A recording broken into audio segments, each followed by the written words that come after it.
What's up, ladies and gentlemen? Today we are going to be going over a rather interesting phenomenon. When you're buying in bulk, you'll come across these all over the place. And these are all watches that cannot be sold. And I have all of the name brands here, or all the big luxury brands. We have Seiko, which is debatable if it's luxury. Gucci, we have Michael Kors, we have Elgin, we have Chanel, Chopard, Movado, Paolo, we have Bulova, we have Rolex, we have Gucci. These are all the fake watches that I found to date. So in this video, what I want to do is I want to go through and tell you how to tell that they are fake. So the main issue whenever you're looking at a lot of watches online, like a bag of a few pounds or something, is you're going to see name brands and you're going to be like, yeah. And this is actually a really good fake. This is a Seiko. It's a pretty decent one compared to some that I've seen. It's got the correct markings on the band. It's just not high quality, and you can't really feel it because it is solid, but some of the telltale features are that the serials, when you look them up, or the model number, it doesn't come back to this watch. I really wanted this to be real because that bevel on the crystal is just really weird, and I was going to add it to my collection.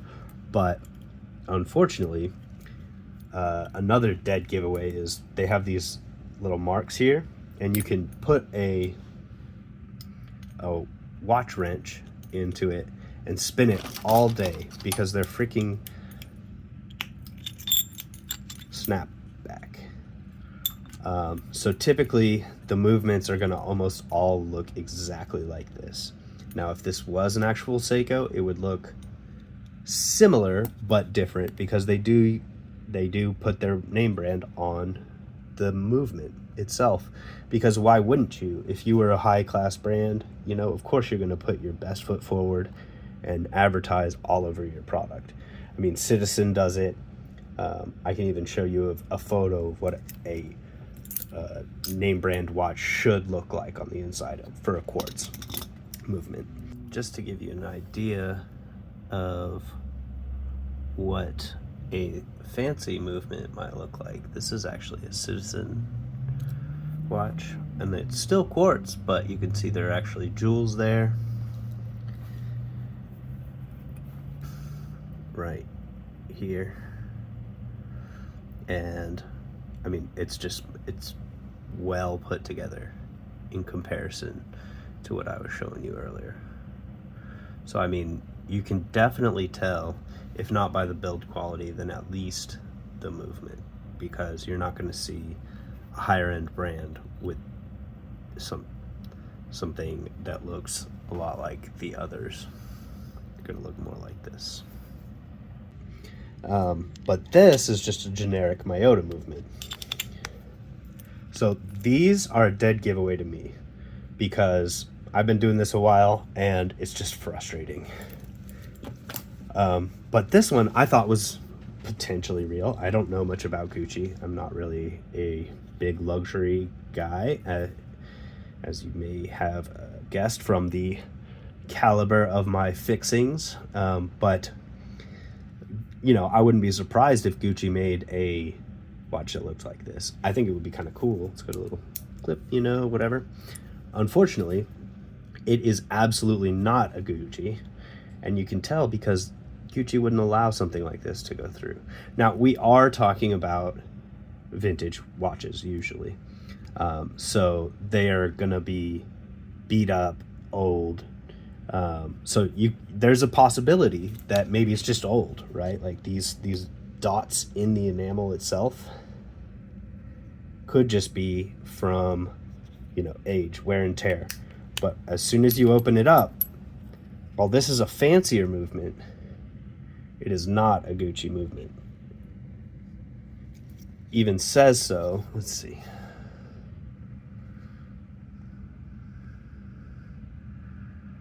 just there.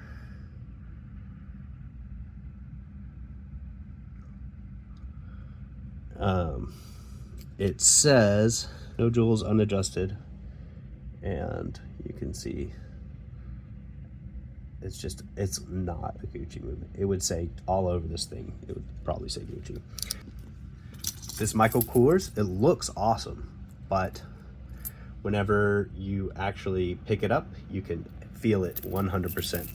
It's really hard to translate to a video, but the best I can do is just shake this band. Now the band, honestly, you can change a band. It's not a big deal. But when you get to the back, there's no model number, no movement number, no case number. When you pop it open, it's just a raw movement. You can see there, it's just some generic movement that was slapped into a case that says Michael Kors. There are other dead giveaways for these types with the subdials.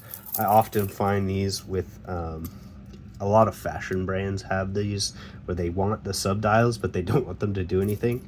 So like, for example, this 24-hour time should also move in conjunction with the hours, but clearly does not, and they're just decorative 100%. This one I honestly thought was real, because when I bought it, it was just like this in a lot, and I was like, yes, sold. And it looks, I mean, it looks pretty neat. I have never seen a Bulova like that, especially a quartz. And a pocket watch. Like, why would you counterfeit a pocket watch? You know, but you can see here, no model number, no case number, and it's just the same exact anatomy, because they've spent, you know, years of money and effort to build their brands and their brand names to a point where, you know, it is recognizable, that crown or the C's of Chanel, right? It's like all of those are reasons that you would counterfeit, obviously, to make this $10 watch a $3,000 watch. What this won't cover is going to be the high end of counterfeits. So there's a kind of relatively interesting phenomenon about clones and super clones. Technically these are all clones, but some of these are just flat out counterfeits, stealing the brand for use to increase the value of their watches. So like a super clone, for example, would be an actual Rolex model that is a one-to-one clone, mechanical, fancy, works really well, maybe even made of actual gold, and you're going to pay for it like it was a Rolex. The only thing that it's not going to be is a Rolex. Now, I don't have much experience with those things, and however, I do know about these, and unfortunately these are going to be what you're going to pay up for on the online lots of watches that I've bought, because you see these and you say, oh yeah, these are going to be great. Like this one is it says it's a Rolex, but there are very, very fine details that obviously would make it so it was, if it was real. In fact, they did make a quartz Rolex. I can throw a picture of that up on the screen, but just by the fact that this is not, the stainless there is not stamped entirely, you can really tell that this isn't a Rolex. I mean, additionally, you know, it would probably be laser engraved. It would probably, you know, have all sorts of other reasons why you could tell that it was real. This would be actual gold, etc. But instead, you can see they actually put it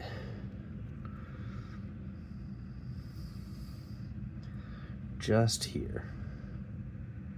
It says it's Alzia Afel Incorporated, parts Japan, assembly Hong Kong. So I mean, if that's not a good enough reason to believe that this is not a real Rolex. You can also see the spacing in between the G and the N, or the E and the N there, and the Geneve. There's a little bit too wide a spacing there. There's a model number. This one doesn't have a model number. I thought it would be cool if this was real. Unfortunately, it is absolutely not. You can tell initially by just the fact that that actually scraped off. Now, if this was going to be a real luxury brand, they're going to be spending good money to make sure that their brand does not come off. They're going to make sure every detail of this is perfect. When you open this up, it looks like just about any of these other ones, which is just completely a Miyota movement in a really big fancy case. Oftentimes, these are the kind of things that you have to look for when checking to make sure. Because the thing is I almost listed this one. There are comps, you know. Oh, look, you know, the Seiko, you could sell that just because it's kind of a unique crystal.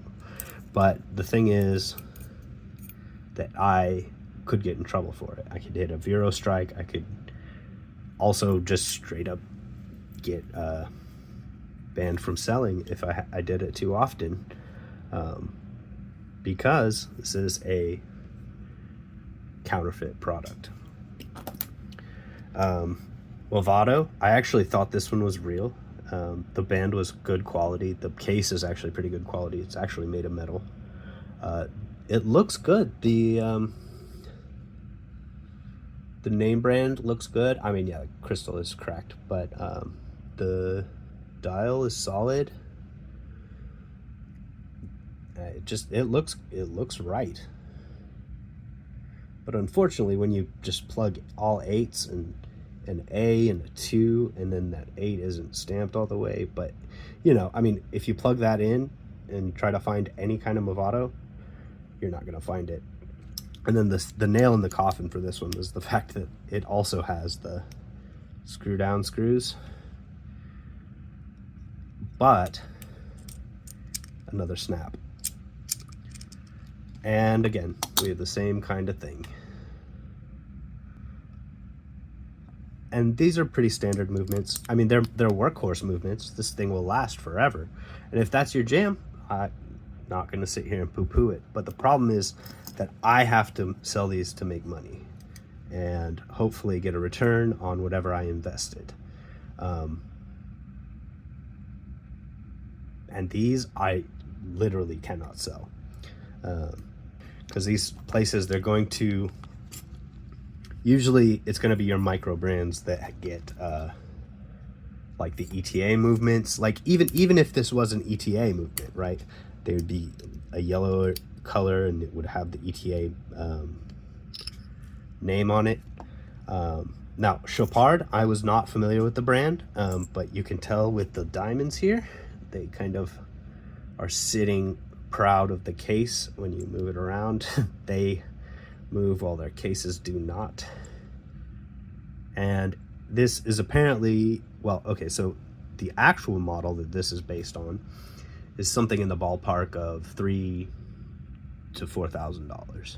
But this model is worthless because of the same reason. It is a complete fake. Like that, I don't know much about Gucci, but like I said, Paolo, I was like, this actually looks pretty good, right? You've got a designer brand on the case back, which will probably tell you, like, if you have something like this, right? It's got a bunch of numbers and stuff, so, you know, theoretically, it's possible.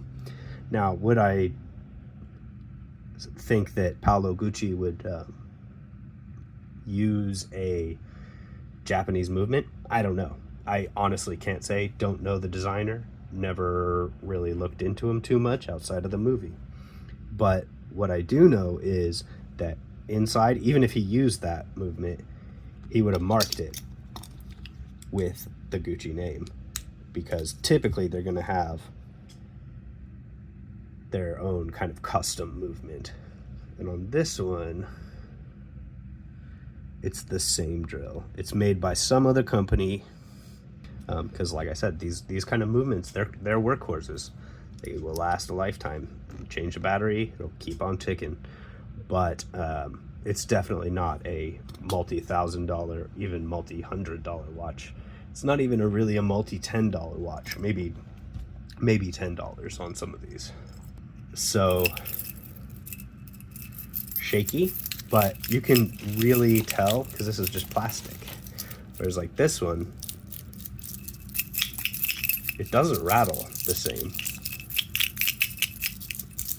And that rattle is really a telltale sign. So let me know what you guys think. Let me know.